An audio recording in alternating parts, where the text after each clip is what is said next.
aquí estamos y le agradecemos muchísimo su presencia con Gabriel Mariotto. Él es periodista, dirigente y militante político, ex titular de la AFCA, la primera autoridad que logramos conseguir con la construcción de la ley de servicio de comunicación audiovisual, precisamente ley de la que él fue uno de los principales impulsores, decano de la Facultad de Comunicación y Periodismo de la Universidad Nacional de Lomas de Zamora, hincha de Banfield, que también esto lo decía recién, se lo vamos a recordar. Y te queremos agradecer muchísimo, Gabriel, y ex vicegobernador. Y ex vicegobernador, lo hemos dicho, pero lo reiteramos. Gracias, Olivier, querido. Gracias, José. Muchas gracias, Gabriel. Un placer. Y aparte, en las instalaciones de esta hermosa Radio Rebelde, que hacía mucho... Bueno, que no había venido en nunca. Este edificio, claro. En este edificio, así que bueno, felicitaciones a todos los compañeras que hacen la radio. Bárbaro. Gabriel, bueno, por ahí la primera pregunta tiene que ver, un poco lo decía José, con qué análisis puede hacer alguien que es un militante de toda la vida, que es un compañero comprometido, con esta nueva realidad mundial y local que se abre, pero que tiene una forma muy específica de ataque a los sectores populares, a las organizaciones populares, a las organizaciones democráticas, desde la llegada de Javier Milei al gobierno. Bueno, son múltiples abordajes que se puede hacer al mismo tiempo, se deben hacer al mismo tiempo. La primera reflexión que me surge ante tu propuesta, es que el gobierno de Alberto Fernández y de Cristina Fernández fue un gobierno muy malo. El gobierno de Macri fue un gobierno horrible, previsiblemente horrible. El de Fernández y Cristina no tan previsiblemente horrible, pero fue muy, muy malo. Lo que no avala que Milei haga las cosas 100 veces peor que ambos gobiernos malos, cosa que las está haciendo. A diferencia de los gobiernos anteriores, de estos dos por lo pronto, Milei no se equivoca en su acción, no le sale el tiro por la culata, quiere hacer una cosa y hace otra, sino que estableció un rumbo y lo está aplicando salvajemente. Yo el otro día dije el energúmeno del presidente. Bueno, creo que tiene actitudes de energúmeno y lleva a la Argentina colonial con una sonrisa. Lleva a la Argentina que pretendió llevar, para hablar de la última mitad del siglo pasado, desde la Revolución Libertadora, pasando por Onganía Krieger Bacena, pasando por Videla Martínez Dios, por Menem Cavallo, por De la Rúa Cavallo y por Mauricio Macri, lo quiere llevar, pero sin escala y en una forma absolutamente abrupta. Creo que no está hoy advertida en la decisión de Javier Milei que va a haber resistencia, porque si bien los medios de comunicación, que es el hábitat natural donde se creó este monstruo, entre paréntesis se puede jugar con la figura el monopolio, que alimentó un leoncito en el baño. Cuando quiere ir a hacer sus necesidades, el leoncito no lo va a dejar, porque ya creció. Claro. Es el problema que está teniendo el monopolio Clarín con Elon Musk, por ejemplo. Entonces, el hábitat natural son los medios de comunicación. Esos medios de comunicación han horadado la política, han descalificado la política desde hace muchísimo tiempo. La política es el origen de todos los males. Milei lo traduce que la justicia social es el origen de todos los males. Pero ahora esa no política, abandonada por los gobiernos nacionales y populares, por ejemplo, cuando el gobierno de Fernández firma el acuerdo con el Fondo Monetario Internacional, pulveriza nuestra base electoral.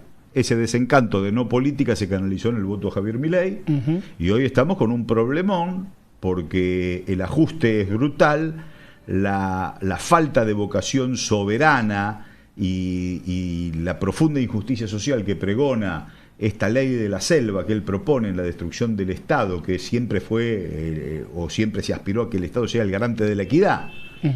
Entonces estamos en una situación difícil donde vemos a una oposición que tiene una virtud. En diputados y en el Senado hasta ahora solo hubo 3 defecciones. Esa es una virtud. El bloque de Unión por la Patria, le pusimos entre todos con algunas alianzas freno al DNU en el Senado, todavía faltan diputados, yo creo que eso hay que avanzarlo rápidamente. Empiezo por una suerte de consideración, de una ponderación a lo que ocurre con la oposición, pero después vemos una dirigencia política opositora que está a los tumbos, a la deriva, con la cabeza abajo de la tierra, con falta de iniciativa política, en donde aparece la CGT junto con las otras centrales obreras, con un puntapié inicial que fue el 24 de enero, dando cierta esperanza, y que hoy esas mismas CGT, las otras centrales obreras, junto con estudiantes, el 23, el martes que viene, tenemos una marcha de defensa de la universidad pública, trabajadores y estudiantes, este viejo concepto que nos hace acordar a tantas cosas de nuestra historia. Al Cordobazo, por ejemplo. Después viene el 1 de mayo con la movilización y después viene el paro del 9 de mayo. Entonces, en el ADN del pueblo argentino está la justicia social. Ahora, también es cierto que en la dirigencia política hay mucha especulación. Yo creo, o me animo a reflexionar con ustedes en una aproximación, que hay profundo temor a ser puesto en el centro de la escena por los medios de comunicación. Entonces nadie quiere dar el primer paso. Bueno, el primer paso se va a dar, lo dio la CGT, lo va a dar el pueblo argentino, pero hay que ir al frente porque este gobierno hay que ponerle freno. Si estuviera Eve, le hubiera dicho, pará la mano, Milei. Exacto. No, y en ese sentido digo, sí, justamente aprovechando tu experiencia y tu lucha histórica por la democratización de los medios, de la comunicación, digo, las dificultades que aparecen en nuestro espacio como para poder unir las luchas, digamos. Hoy me daban un volante de un espacio de la izquierda trotskista, no importa de cuál, pero donde decía, unamos las luchas para ir a tal lado, más allá de la proposición final, que era la huelga general revolucionaria, que uno la ve como un poco lejana, pero lo que sí es la necesidad de encontrar vías, puntos de conexión a través de medios populares, formas alternativas de comunicación que permitan unificar, homogeneizar esas luchas, es realmente difícil en estos tiempos. Y se hace difícil porque nos hemos burocratizado. Nos han burocratizado. Yo me resisto, y ustedes también, y muchos de los oyentes, compañeros y compañeras, José, por supuesto, nos resistimos a burocratizarnos, pero el asunto es no burocratizarse, seguir predicando, seguir construyendo, más allá de la marginalidad a la que nos condena no pertenecer a la burocracia. ¿Por qué digo burocracia? Porque el otro día yo fui al Congreso del Partido Justicialista. Te vimos. Estuve como invitado. Yo pertenezco a otro partido que somos primo hermano. Yo soy vicepresidente de Compromiso Federal. Primo hermano, un desprendimiento del Partido Justicialista, que no fuimos del Partido Justicialista precisamente por todo lo que iba a hacer el Partido Justicialista ese día en Ferro, de revisar las cartas orgánicas, la Junta Electoral, los pisos. O sea, el Partido Justicialista termina siendo un lugar de expulsión y de no debate. Si le salía bien al Partido Justicialista el encuentro en Ferro, se iba a nombrar una junta electoral, se iba a poner una fecha de elecciones y se iba a armar una comisión de acción política. Si le iba bien esos tres puntos era burocracia plena. Bueno, ni así le fue bien, porque no se puso, la junta electoral es la misma que estaba, no hubo fecha, y la Comisión de Acción Política la va a nombrar el Consejo. Entonces, si la nombra el Consejo, que ya está electo, ¿para qué querés Comisión de Acción Política? O sea, ni siquiera en burocracia anduvo bien. No hubo una idea fuerza, no hubo una consigna justa, libre y soberana, libertad a los presos políticos, no al Fondo Monetario Internacional.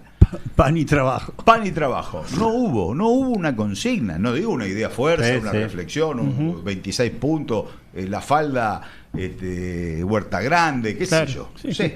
Hay ejemplos en el Eso nos lleva a... me estaba riendo porque un par de días antes del Congreso hablamos con Julio Devido, y en un momento Julio dice, bueno, en este Congreso ojalá que se expresen la idea de la liberación nacional, del frente. Pensaron en un frente. Digo, pero Julio, ¿en serio vos pensás que alguien ahí adentro va a levantar esa bandera?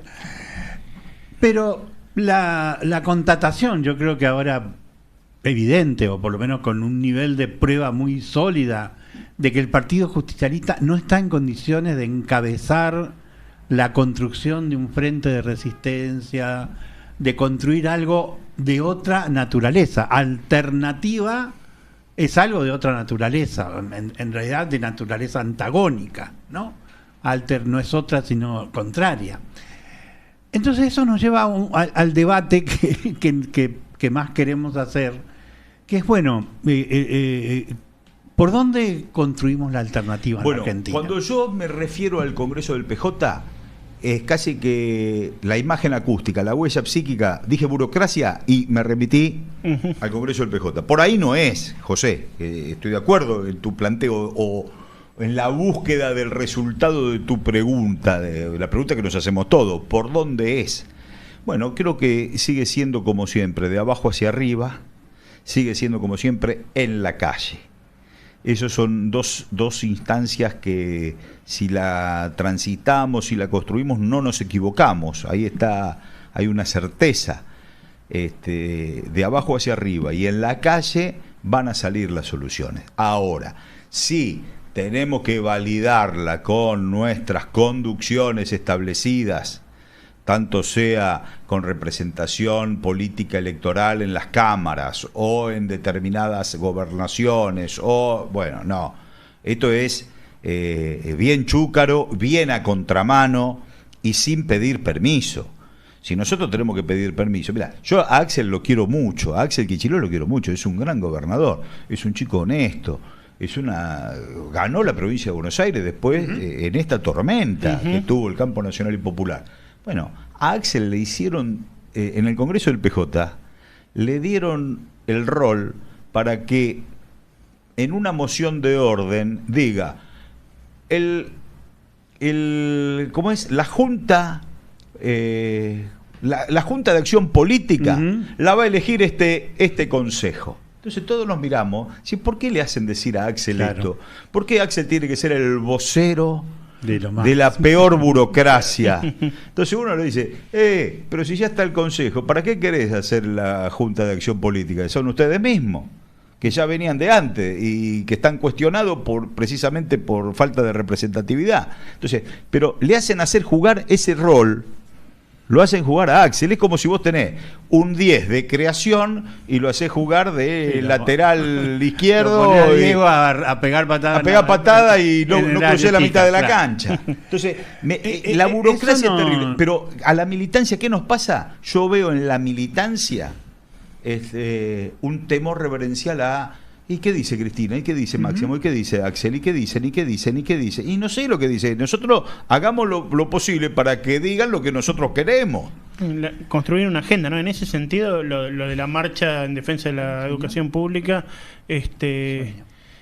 me parece que puede ser una convocatoria realmente fuerte, ¿no? Sí, de instalar un nivel de agenda de necesidades populares, de exigencias populares ajenas a por ahí los intereses de Palacio, de los partidos, de los espacios tradicionales. Yo le tengo mucha esperanza a esa marcha, precisamente porque va a estar llena de hombres y mujeres, estudiantes de toda la patria, que tienen en su ADN la lucha, la resistencia, y que a los rectores no les va a quedar más remedio que salir a pelear. Sí. Incluso, bueno, nosotros venimos construyendo una corriente antiimperialista de derechos humanos que es la que sostiene este programa, que incluso tiene anclaje en Estados Unidos, San Francisco, con el gremio de abogados, México, Venezuela, Colombia. Y los compañeros nunca terminan de entender la Argentina, ¿no? Pensaban que nunca se iba a perder. Y ahora miran la Argentina ¿pero cómo puede ser? Ganó Milei, les rompe la cabeza... Ya hubo un paro, va a haber otra marcha, y uno le dice, bueno, pero a pesar de eso no va a caer Milei. Claro. Entonces, yo creo que vos planteaste,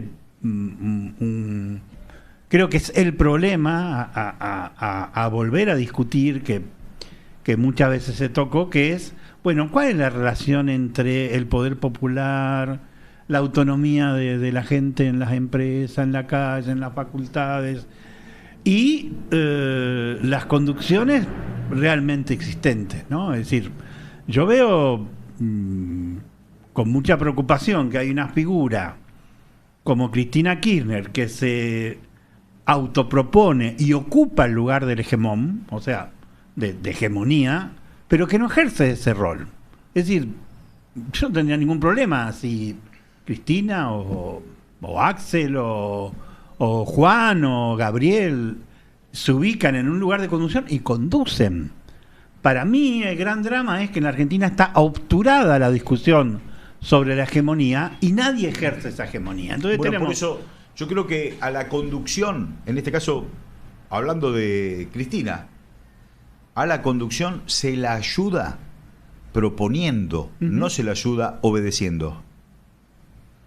El peronismo es vertical. Bueno, pero es una verticalidad de arriba hacia abajo y de abajo hacia arriba. Es dinámica. No, pero es dinámica, yo la entiendo así. Termina en una verdad de esas 20. El gobierno hace lo que el pueblo quiere, pero es dinámica. Claro. No es de arriba hacia abajo. ¿Y qué puedo pensar? Así nos ayudamos a nuestra conducción. A nuestra conducción. Está Sonia, ¿no? Así es, era ahí cuando terminara Gabriel, era bueno darle la bienvenida a nuestra otra invitada, a quien ya invitamos a ser parte de esta conversación. Es la abogada de derechos humanos, militante política de toda la vida, luchadora, Sonia López, de la provincia de Corrientes, quien fuera diputada provincial en esa provincia. La saludamos. Hola Sonia, aquí Olivier Robursel junto a José Schulman y a Gabriel Mariotto. Te damos la bienvenida al aire de Libres Les Queremos. ¿Cómo estás? ¿Cómo están? Y bueno, buenas tardes a todo el equipo de radio, a ustedes los conductores, a Gabriel también.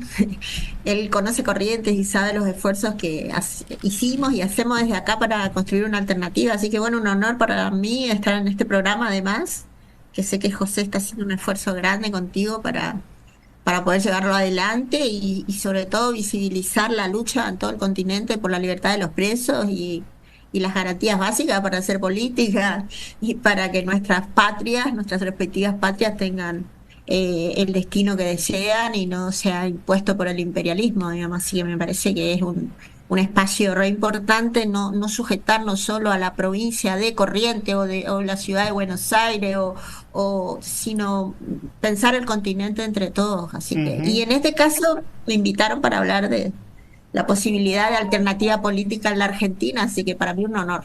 Totalmente. Lo que estábamos hablando con Gabriel es de que la dinámica entre el arriba y el abajo, la construcción de poder popular y las conducciones, no, bueno, es bastante obvio que en el último periodo de gobierno el movimiento popular tuvo escasa y nula incidencia en las decisiones del gobierno. ¿Cómo se vio eso en una provincia como Corrientes, que no dirigió el peronismo ni el frente?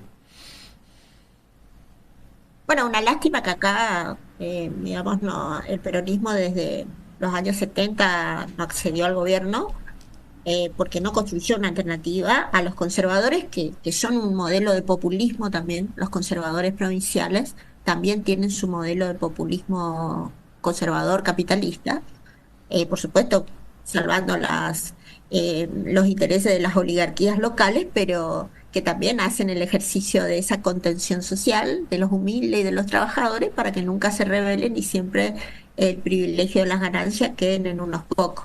A mí lo que me preocupa es el país, no solo Corrientes.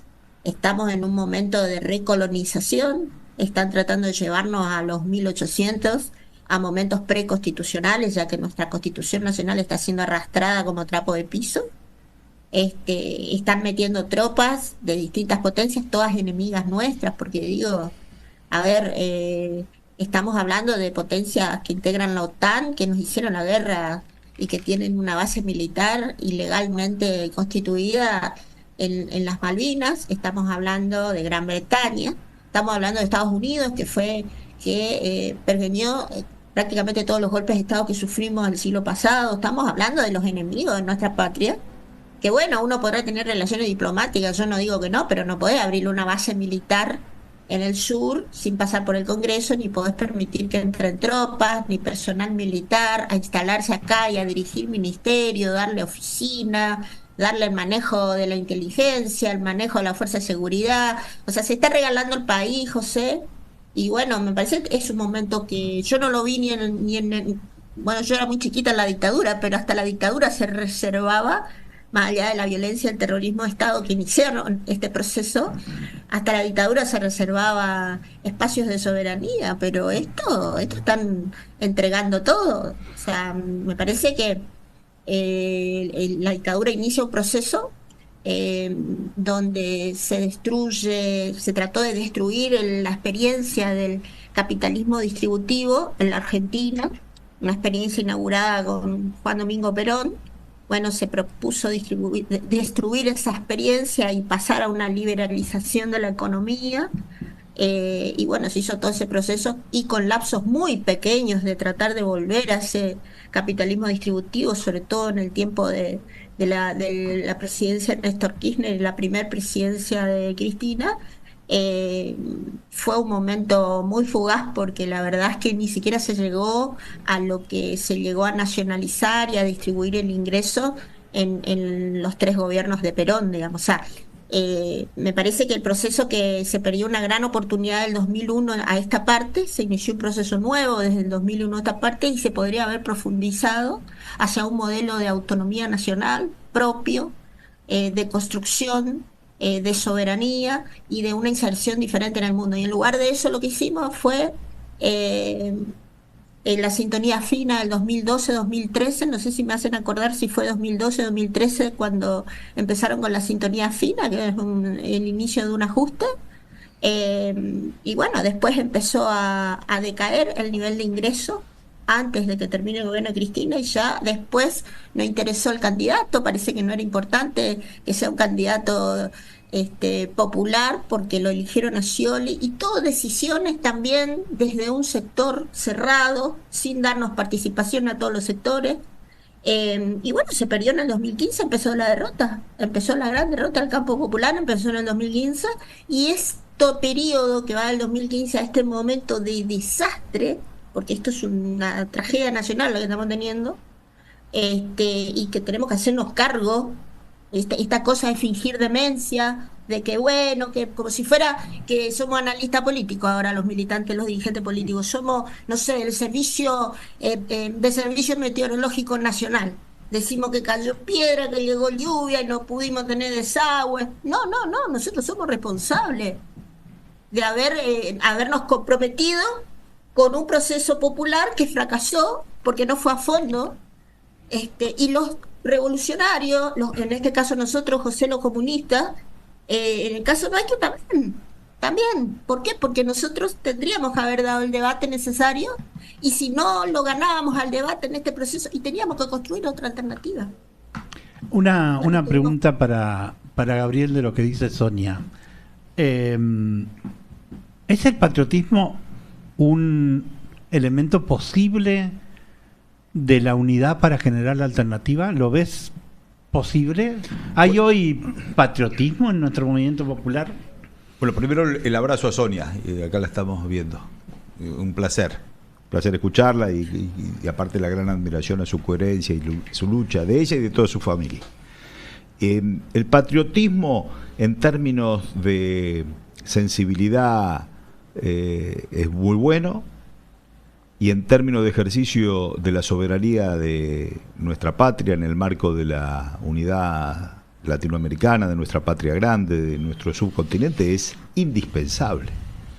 Es indispensable. Yo creo que poner a la justicia social como el origen de todos los males, cosa que hace el gobierno de Milei, gobierno de ultraderecha escatológica, ya, es imposible de tolerar. Odia la justicia social. Al odiar la justicia social, pone en riesgo la unidad territorial de lo que conocemos nosotros como el Estado-Nación Argentina. Precisamente porque la Argentina, dicho por toda la dirigencia política de todos los espacios, sobre todo los del sistema, se encargan de resaltar, de subrayar que la Argentina tiene todo lo que el mundo necesita. Ahí están los bienes naturales, por supuesto, y ahí están los alimentos.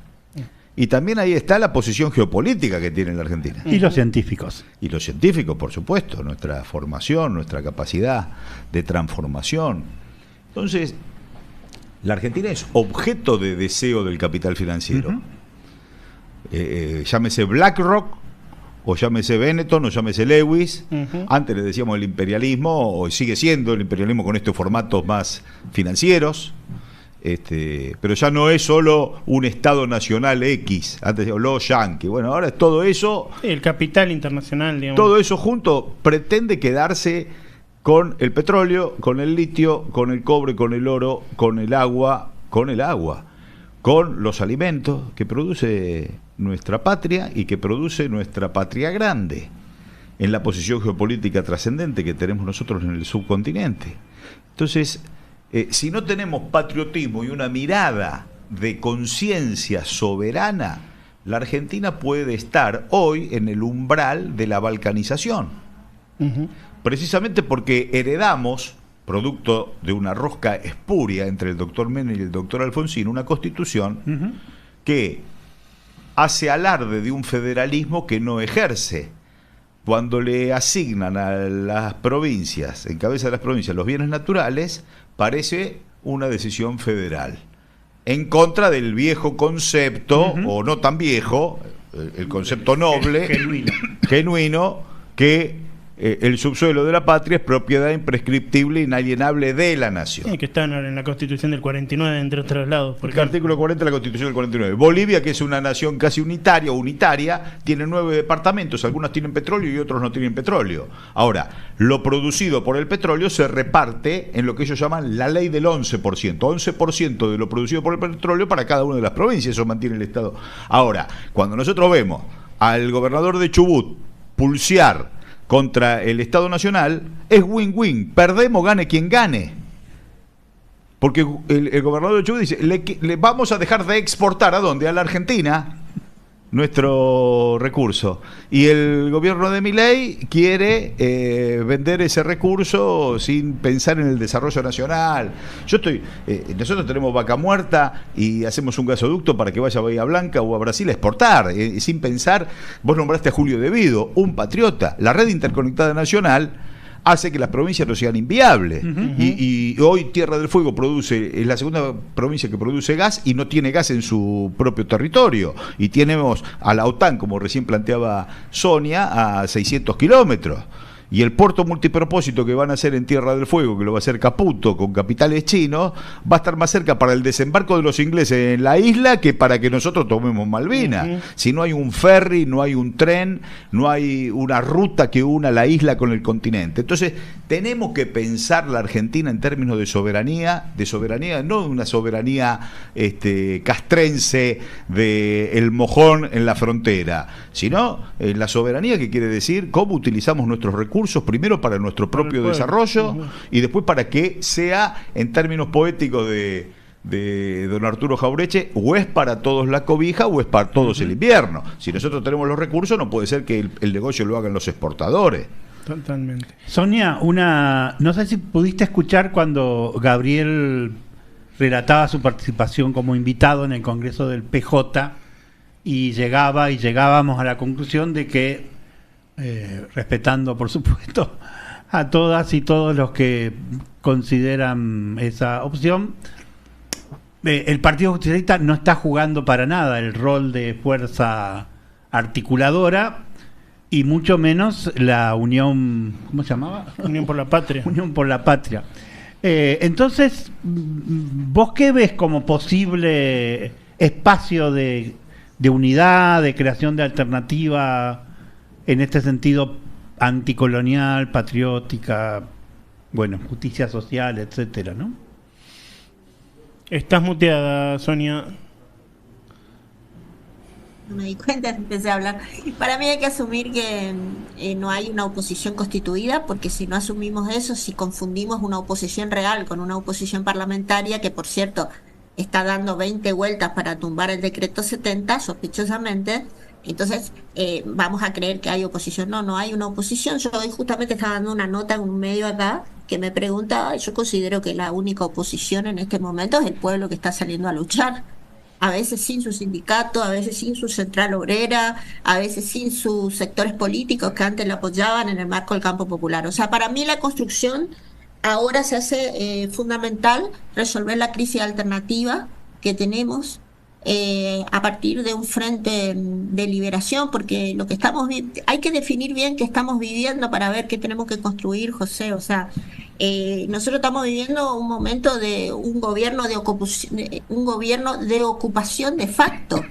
Porque si bien el presidente fue elegido democráticamente, está ejerciendo él un proceso de ocupación imperial de facto, porque ninguna autoridad que le corresponde decidir esa cosa está decidiendo nada. O sea, nosotros estamos en un proceso donde necesitamos una herramienta política sumamente disruptiva, realmente popular, y con el concepto de Frente de Liberación Nacional y Social, que es una categoría que nosotros la venimos manejando históricamente desde el Partido Comunista como una estrategia, pero que hoy se presenta como una necesidad táctica, que por supuesto su desarrollo tiene que ver con el crecimiento del poder popular, porque hoy vos ves a los jubilados movilizados incluso sin sus asambleas, sin sus organizaciones, pero vos le ves toda la semana a los jubilados movilizados. ¿Por qué? Y porque ya no le alcanza para comer y comprar los remedios. O sea, ya hay situaciones de hecho de desesperación que está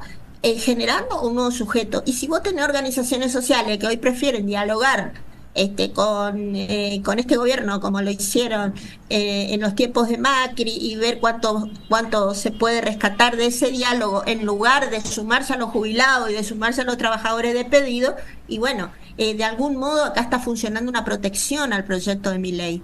O sea, acá no es que es casualidad. La gente quiere salir a luchar y no tiene sus organizaciones que se ponen al frente. Entonces, ¿qué hay que hacer? Y formar otras organizaciones, José.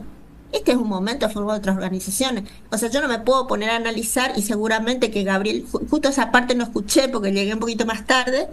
Gabriel va a saber más porque sabe las idas y venidas en el marco de su partido, y con el dolor lo habrá contado, pero todos sabemos que el justicialismo está agazapado esperando un mejor momento y dejando que el pueblo se enfrente solo a esta situación para después presentarse, ellos y los otros también, los radicales, todos los otros sectores, esperando que se vaya todo al demonio y después presentarse como el Chapulín Colorado. Acá somos la solución. ¿Por qué? Porque hay un proyecto que tiene una hilación, que es el endeudamiento macrista, que inició el ajuste, y un plan de pago impagable, la legitimación del acuerdo con el Fondo Monetario que hizo Alberto Fernández, el presidente del Frente de Todos, digamos, el presidente nacido de la coalición que casi todos los sectores del campo popular integramos, que prometió que no se iba a pagar al fondo con el hambre del pueblo, que prometió neoliberalismo nunca más, y terminó haciendo un acuerdo con el fondo en marzo del 2022. Entonces, ¿qué hizo? Legitimó la deuda, ratificó el plan de pago acordado por Macri, que es de mecha corta, y eso es lo que se sigue haciendo ahora, porque ahora Milei continúa ese acuerdo que hizo Alberto. O sea, acá hay distintos perfiles de un mismo proyecto, que es la recolonización del país a través del endeudamiento del Fondo Monetario Internacional y de la fuerte presencia de la embajada norteamericana como cabecera de playa, junto con sus aliados en decadencia a nivel internacional, como es el Estado de Israel y bueno, y el Reino Unido.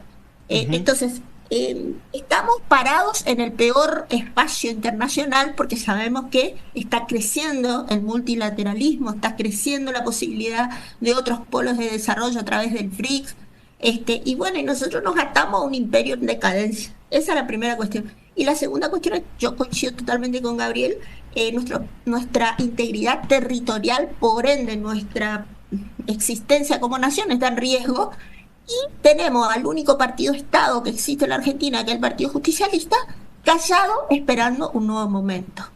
¿Y eso qué es? Y eso es protección de este proyecto. Es eso. Salvando, por supuesto, la autoridad de tantos dirigentes y tantos compañeros del campo popular, con la identidad peronista, con quienes vamos a marchar siempre en la lucha, pero con todos ellos y con todos aquellos que quieran terminar con esta locura que tiene la Argentina, de que se intenta un proyecto popular, después se decae, después se concilia y después es reprimida a la gente que quedó esperanzada con que ese proceso funcione. Nosotros somos la revolución fracasada, y ustedes saben que después de una revolución, la revolución del ingreso, que tuvimos en esos 12 años, fue una revolución que no llegó a término, por ende fracasó, porque ya se empezó con la sintonía fina y después con las candidaturas de derecha, de Scioli, después de Alberto Fernández, después de Massa, después ya no sé qué candidatura me iban a poner, porque llegó al extremo de poner al candidato de la embajada norteamericana y que todos tuvimos que votarle, ¿no? Porque se hizo un compromiso ahí. O sea, nosotros tuvimos que cumplir todos los compromisos. Ahora, la pregunta es, ¿fue justo eso? ¿Sirvió eso para ganarle a la derecha? Y no, porque era una propuesta de derecha. ¿Cómo le va a ganar la derecha con una propuesta de derecha?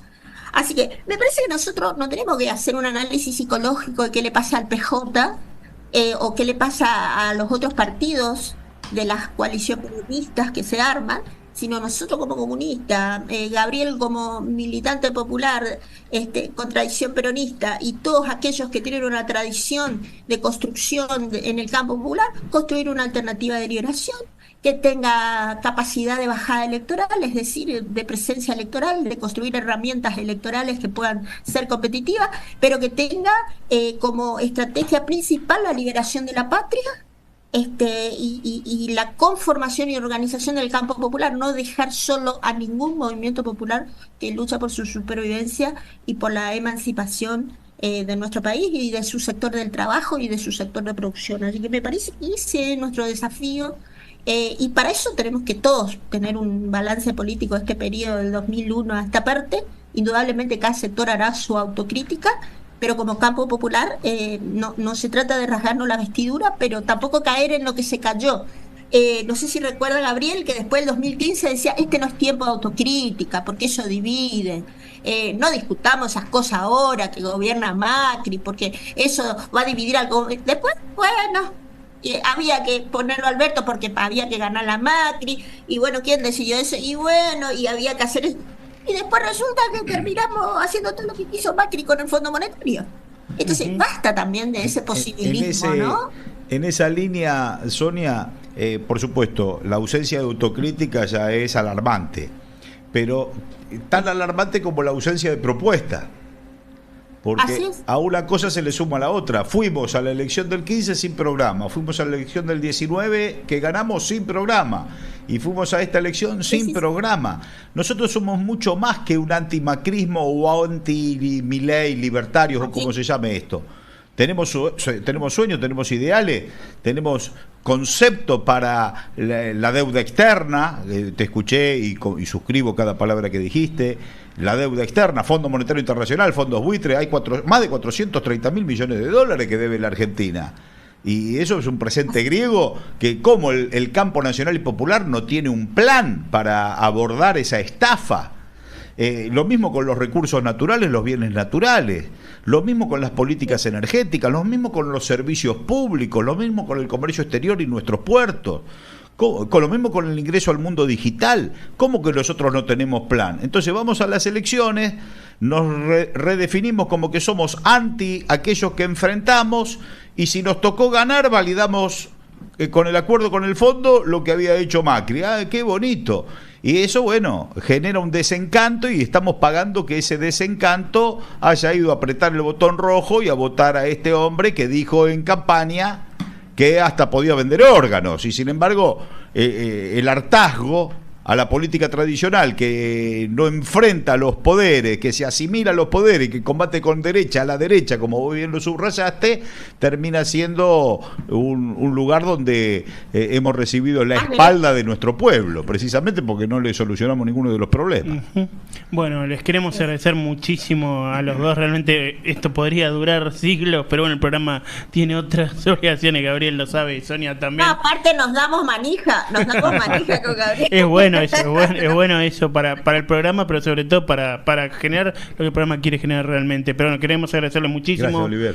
No, por favor, Gabriel. Gracias, José. Gabrielito. Un gran abrazo, Sonia. Tenemos unidad de Concepción, tanto aquí en la mesa de la radio como con vos, y cuando nos vemos tanto en Buenos Aires como en Corrientes con los compañeros y las compañeras. Si les parece, vamos la próxima pronto.